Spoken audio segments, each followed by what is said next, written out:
Selamat pagi, siang, sore, dan malam, tergantung kapan Anda menonton video ini. Perkenalkan, saya Mabrur, Prodi D4 TRPL Malam A. Pada kesempatan kali ini saya akan melakukan storytelling terkait pengujian keamanan dengan studi kasus aplikasi e-commerce. Tanpa berlama-lama, langsung saja kita ke slide berikutnya. Apa sih tujuan kita melakukan pengujian keamanan? Tujuan utama yang pertama, memastikan fungsi dan keamanan dari software itu sendiri. Yang kedua, memvalidasi bahwa kode itu bisa berjalan sesuai dengan yang diharapkan. Yang ketiga, meningkatkan kepercayaan terhadap sistem. Lanjut, validasi surface attack. Tujuan kita untuk melakukan validasi terhadap surface attack ini yaitu memastikan kontrol keamanan itu bisa berjalan dengan baik. Digunakan metode dynamic code analysis atau analisis kode yang dinamis, bisa berubah-ubah. Nah, contoh kasus aplikasi e-commerce itu diuji pada saat checkout. Nah, itu yang dimaksud dengan validasi surface attack. Selanjutnya, metode pengujian keamanan. Metode pengujian keamanan itu ada white box testing. Nah, pada white box testing ini full access ke source code. Jadi white box itu fokus ke secara teknisnya, ke source code-nya, baris per baris kode dicek apakah ada kesalahan logik dan lain sebagainya. Yang kedua, uji use case dan misuse case kalau ada misuse case. Jadi use case-nya itu diuji apakah sudah sesuai dengan yang diharapkan atau belum.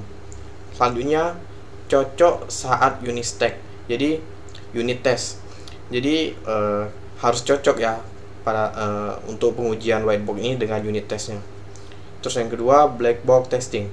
Nah, black box testing ini biasanya diuji tanpa akses kode atau desain.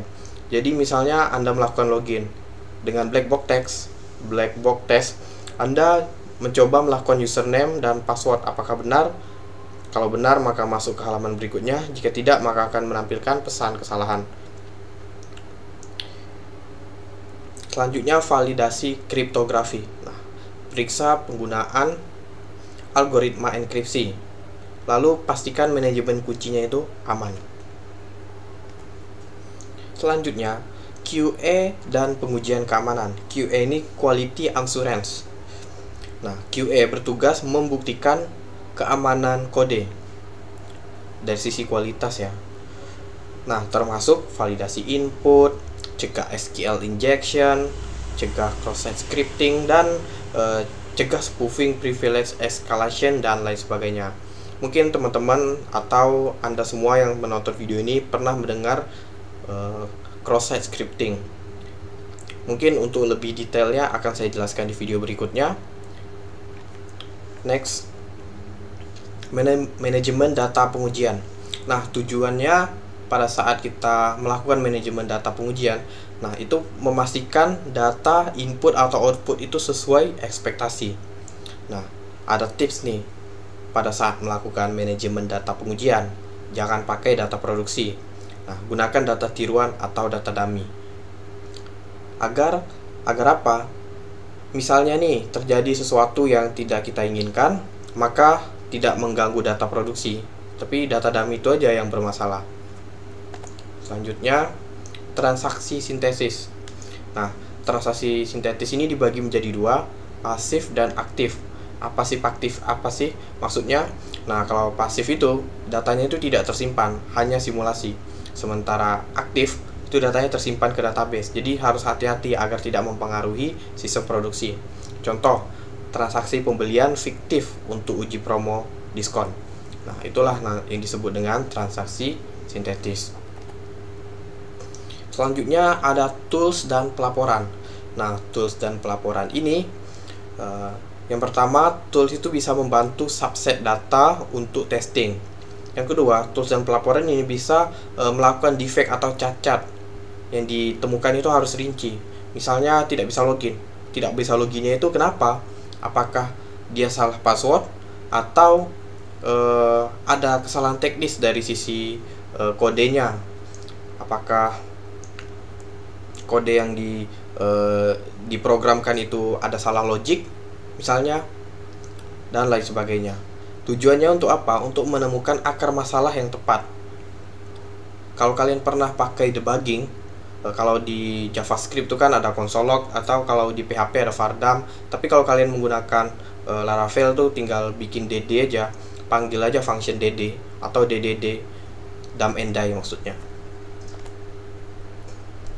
Studi kasus, contohnya saya bikin e-commerce, nggak perlu saya jelaskan e-commerce apa, pokoknya e-commerce. Nah, situasinya fitur promo diskon 50%.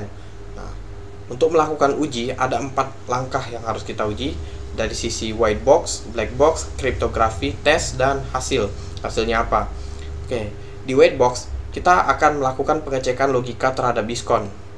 Di black box kita melakukan penetration test input harga. Nah, di cryptographic test ini kita melakukan cek enkripsi data hasil enkripsi data kartu kredit. Jangan sampai datanya itu tidak dienkripsi, sangat bahaya karena itu data-data sensitif. Hasilnya, kalau bugnya itu ditemukan, maka segera dilaporkan. Jika tidak ada bug, berarti sudah aman. Jadi kesimpulannya, pengujian keamanan itu tahap yang vital pada saat proses pengembangan keamanan perangkat lunak.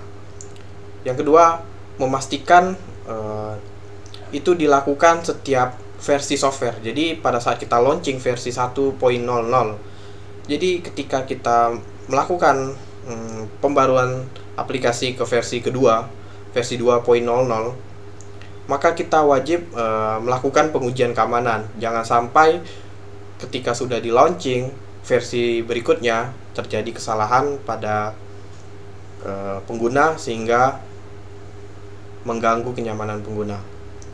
Terus gunakan kombinasi white box, black box, dan quality assurance. Sekian dari saya dan terima kasih. Saya Mabrur dan sampai jumpa di video berikutnya.